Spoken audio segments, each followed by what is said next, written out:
Hello students, आप सभी का एनसीईआरटी स्कूल कोचिंग क्लासेस में स्वागत है। आज की इस वीडियो में आज मैं आप लोगों को सामाजिक विज्ञान के कुछ महत्वपूर्ण प्रश्न बताने वाला हूं। ये आप लोगों के वार्षिक पेपर के लिए है। वार्षिक पेपर में यहाँ से बहुत ज़्यादा प्रश्न तो नहीं आएंगे, पर कुछ प्रश्न यहाँ से आने वाले हैं। इसलिए आपको इसकी अच्छे से तैयारी कर लेना है। ये एक मॉडल पेपर है। मैं आपको भ्रमित नहीं करना चाहता। मैं जितना भी पेपर सेट दे रहा हूँ वो सब के सब मॉडल क्वेश्चन पेपर है, लेकिन वहाँ से कुछ-कुछ प्रश्न एग्जाम में आएँगे। ये भी मैं आपको कन्फर्म जानकारी दे रहा हूँ। और आने वाले जो 100% क्वेश्चन रहेंगे, उनको मैं आपको पेपर से पहले बता दूँगा। अभी ढूँढने का काम चालू है। तो चलो प्रश्नों को देख लेते हैं। बाय द वे अगर यही प्रश्न आता है तो आपको उत्तर क्या लेना है, इन सारे प्रश्नों का उत्तर देख लेते हैं। तो देखो, इनमें से कौन-सा जैविक संसाधन नहीं है? जैविक संसाधन का मतलब क्या होता है? जो जीवित है, और अजैविक संसाधन का मतलब जो निर्जीव है। तो यहाँ पे नहीं कहा है, मतलब ये स्पष्ट तो नहीं कहा है अजैविक, लेकिन अजैविक ही कहा है, क्योंकि प्रश्न में क्या है? जैविक संसाधन नहीं है। तो जीवित कौन-कौन सा है? प्राणी जगत, वनस्पति, मत्स्य पालन, पशुधन, ये तीनों जीवित है, लेकिन चट्टान जो है वो क्या है? जीवित नहीं है। तो क्या लोगे? जैविक संसाधन नहीं है। कौन? चट्टान। न्यू डील की घोषणा किसने की थी? ए में दिया है विल्सन, बी में दिया है स्टालिन, सी में दिया है रूजवेल्ट, डी में दिया है एटली। उत्तर आपको लेना है रूजवेल्ट लेना है। भारत का सबसे बड़ा बॉक्साइट उत्पादक राज्य कौन सा है? उत्तर आपको ले लेना है उड़ीसा। छत्तीसगढ़ में सन 2012 में पारित हुआ था। खाद्य सुरक्षा अधिनियम ले लेना है। ये मैंने आप लोगों को कई बार बताया है ना। खाद्य सुरक्षा अधिनियम सन 2012 में लागू हुआ था या पारित हुआ था। तो आपको सन क्या लेना है? 2012 लेना है। जब भी 2012 की बात करेगा तो आपको खाद्य सुरक्षा अधिनियम ही लेना है।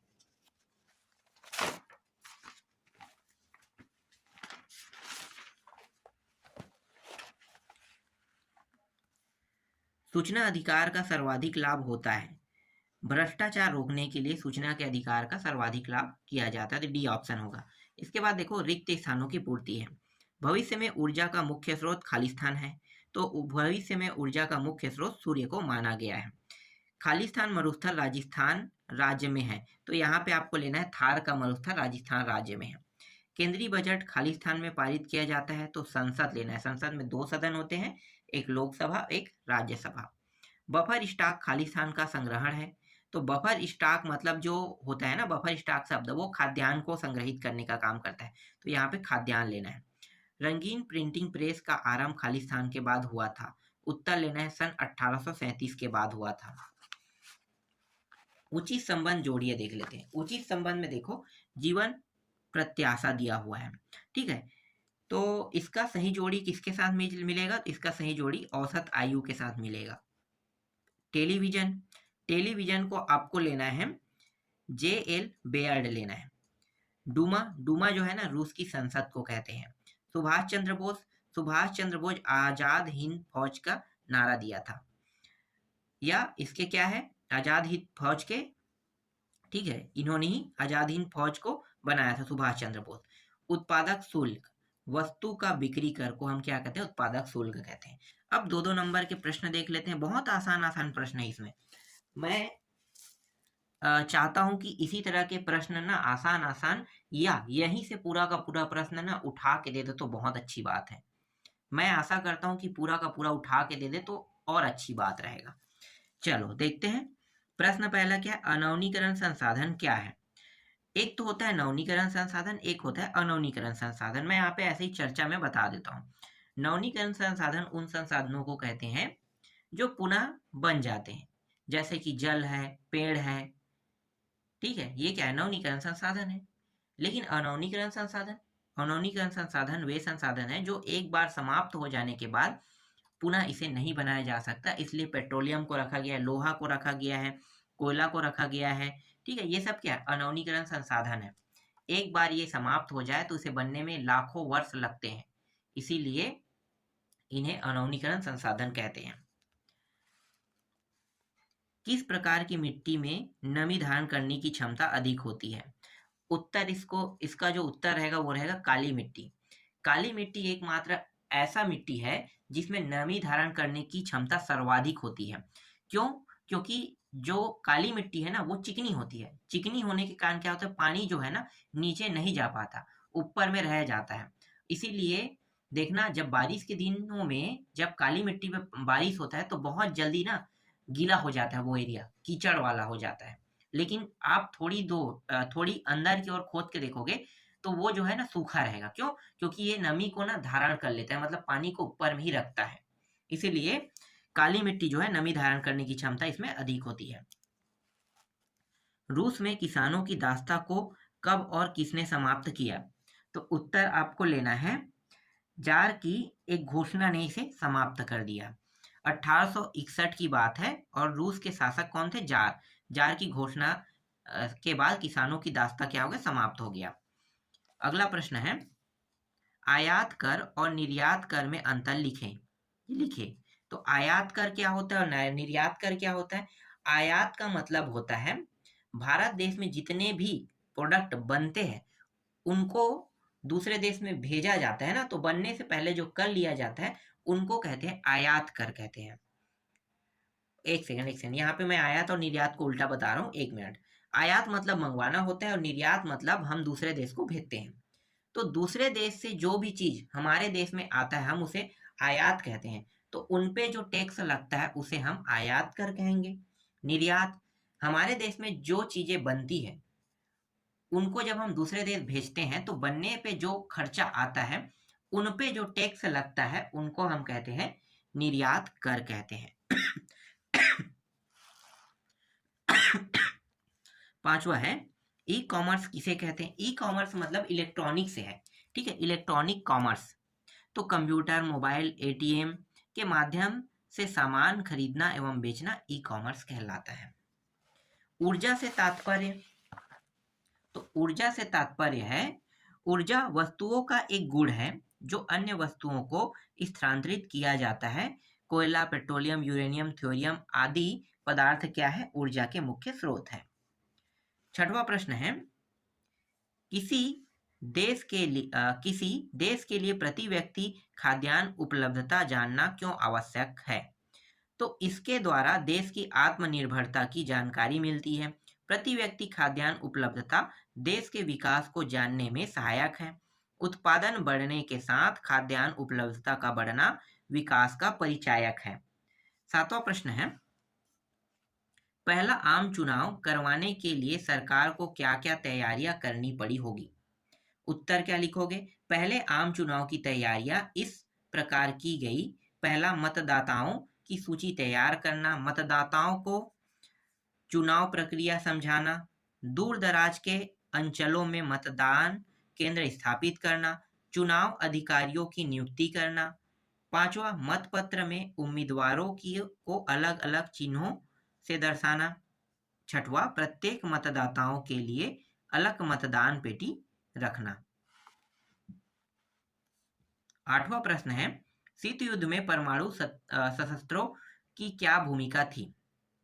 उत्तर लिखना है, द्वितीय विश्व युद्ध के बाद अमेरिका और रूस शक्तिशाली राष्ट्र के रूप में उभरे और इन दोनों देशों के कारण शीत युद्ध का जन्म हुआ। सबसे अधिक खतरनाक तो दोनों देशों के बीच की सशस्त्र प्रतिस्पर्धा थी।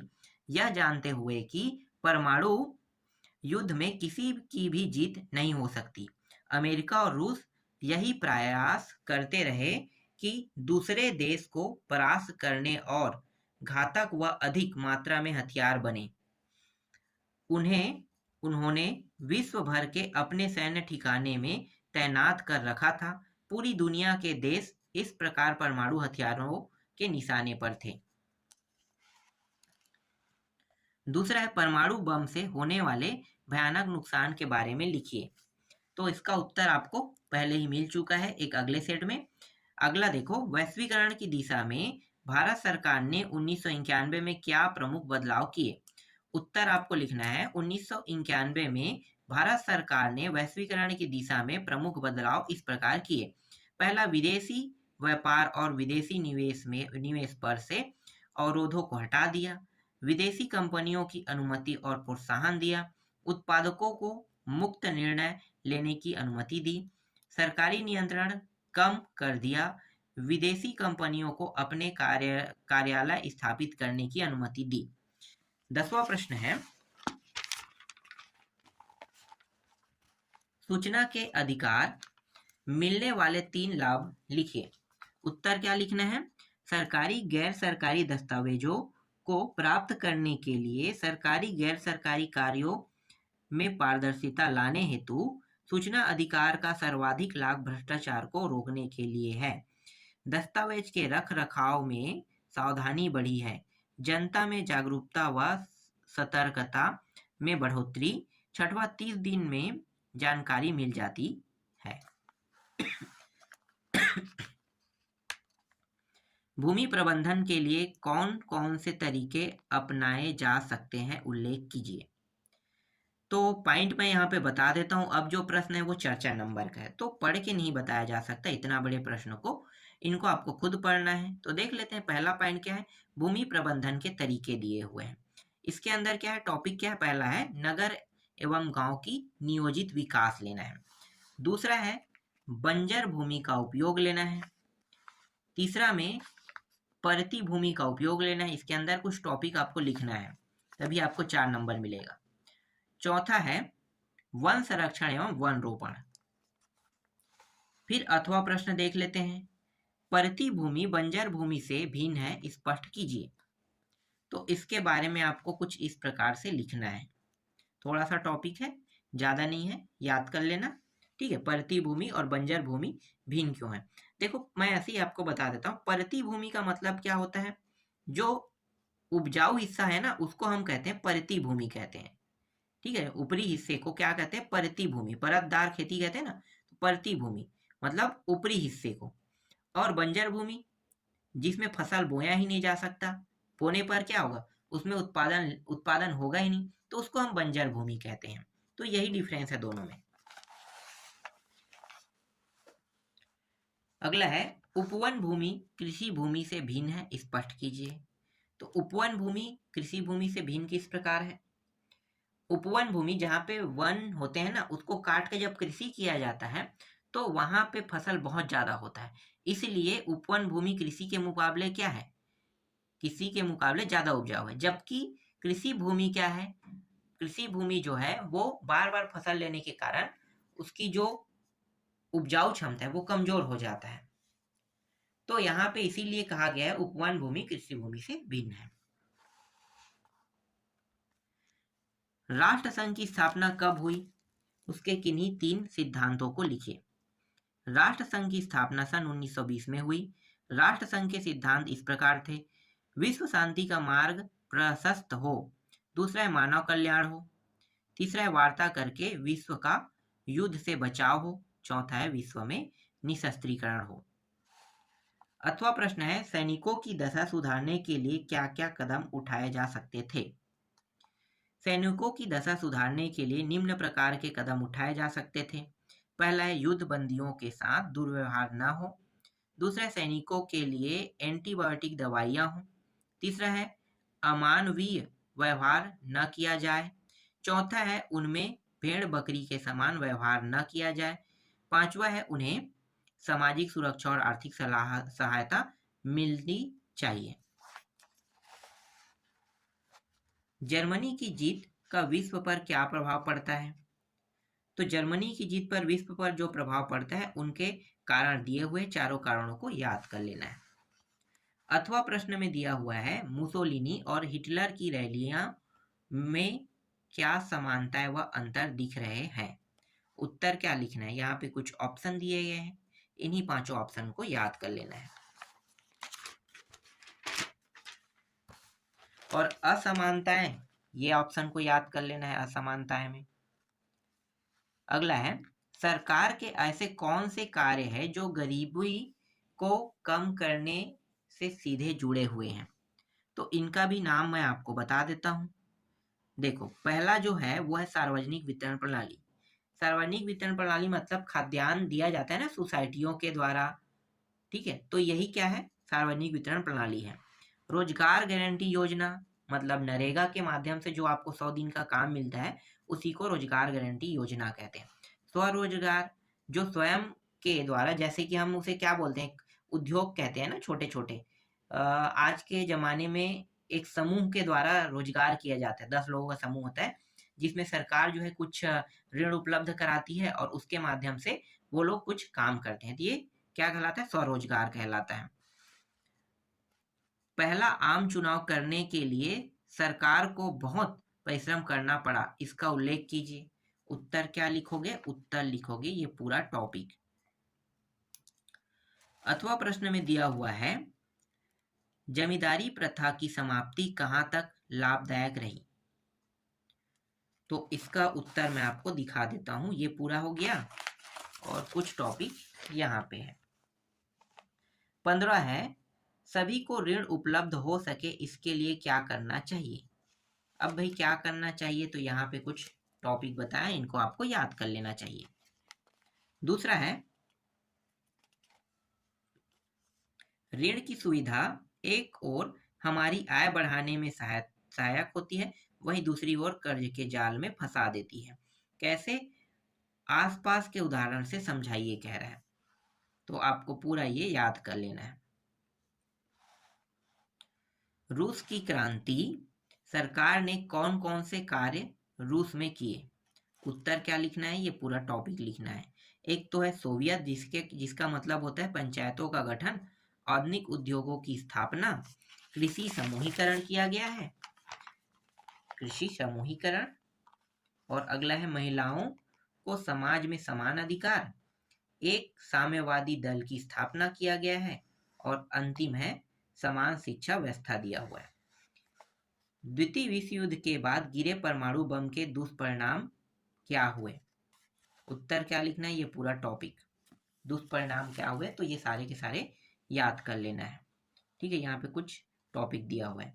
अथवा दिया हुआ है सामाजिक आंदोलन क्या है या आंदोलन क्यों होता है? तो ये आपको लिखना है पूरा। इसमें बहुत बड़ा उत्तर दिया है, इतना बड़ा एक पैराग्राफ है और दूसरा पैराग्राफ ये रहा, तो 2 पैराग्राफों में दिया हुआ है। 17वां प्रश्न है सर्वोच्च न्यायालय के न्यायाधीशों को किस प्रकार निष्पक्ष व स्वतंत्र किया जा सकता है, समझाइए। तो इसका उत्तर आपको लिखना है पूरा ये टॉपिक। कम से कम 10 टॉपिक लिखना है, कम से कम 8 भी चलेगा, यहाँ पे 8 दिया हुआ है तो 8 तक याद कर लेना। अथवा में है हमें संविधान की जरूरत क्यों है? तो यहाँ पे कुछ टॉपिक दिया है, इनको भी आपको याद कर लेना है, ये भी टॉपिक में है। कम से कम 6 नंबर के हिसाब से अगर आप रटोगे 5 नंबर 6, हाँ ये 6 नंबर है, तो 6 नंबर के हिसाब से रटोगे तो आपको 150 शब्दों में कम से कम लिखना है। और यहाँ पे अथवा में 18वां प्रश्न है लोकतंत्र में संगठन बनाने का अधिकार क्यों जरूरी है, समझाइए। तो पूरा उत्तर आपको इसको लिख देना है। पहला क्या है? समान हितों की पूर्ति। दूसरा क्या लिखना है? कार्यों की सुगमता। तीसरा, और हाँ ये तीसरा था ना, शासन से वार्ता भी दिया हुआ है, दूसरा में दिया है, ठीक है। चौथा संगठन से विकास, और 5वां है प्रशासनिक पहुंच दिया हुआ है। और एक जो टॉपिक है वो 6वां जो है वो है संगठन की पहचान से जनहित।